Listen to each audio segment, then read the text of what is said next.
Alkitab bercerita tentang Esau yang menjual hak kesulungan pada Yakub.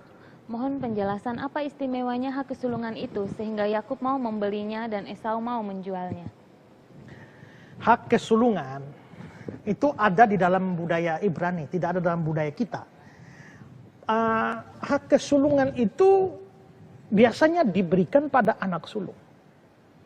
Dan itu mempunyai beberapa keistimewaan dengan hak kesulungan itu. Selama ayah masih hidup, maka anak sulung itu akan didahulukan dari saudara-saudaranya yang lain. Dalam hampir semua hal. Dia diistimewakan sepanjang bapaknya hidup. Kalau kita melihat catatan Keluaran 43, ayat 33. Saudara-saudara itu duduk di depan Yusuf. Ini waktu di Mesir tuh mereka pergi beli gandum itu ya. Saudara-saudara itu duduk di depan Yusuf dari yang sulung sampai yang bungsu. Jadi sulung sampai bungsu satu-satu, jajar. Dan memang itu tempat pertama itu harus diberikan kepada yang sulung.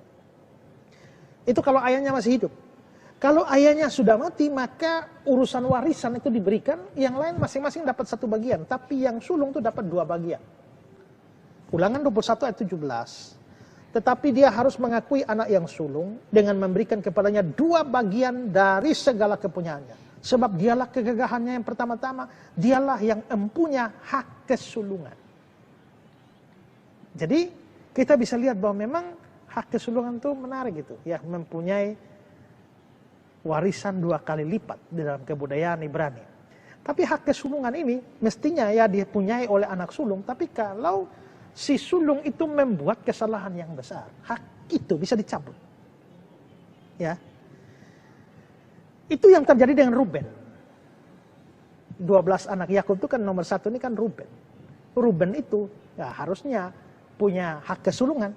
Tapi Ruben ini pernah membuat kesalahan fatal, di mana dia pernah, menurut Kejadian 35:22, ketika Israel diam di negeri itu terjadilah bahwa Ruben sampai tidur dengan Bila, gundik ayahnya.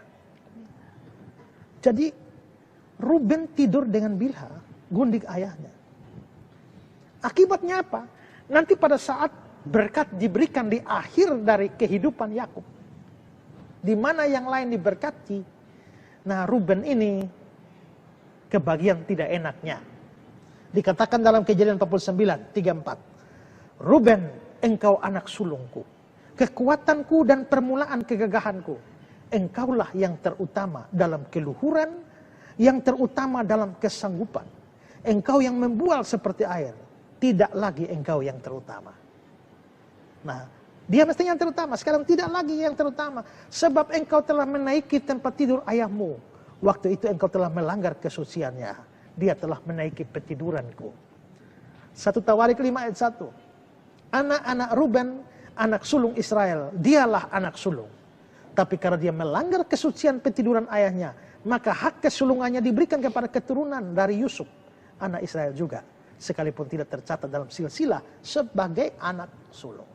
Nah, jadi kita bisa lihat bahwa memang hak kesulungan itu penting, dan penting sekali. Tapi ya dalam kasus Esau dan Yakub, salahnya Esau itu adalah dia menjual hak itu kepada Yakub, dan Yakub juga mau beli. Bahwa Esau mau jual dan Yakub mau beli, itu tanda bahwa memang hak kesulungan itu bisa dialihkan. Dan nanti dari sudut pandang perjanjian baru, Ibrani 12 ayat 26, itu dikatakan Esau itu orang yang mempunyai nafsu rendah, sehingga dia menjual hak kesulungannya. Ya, jadi itu dalam budaya Ibrani seperti itu. Ya.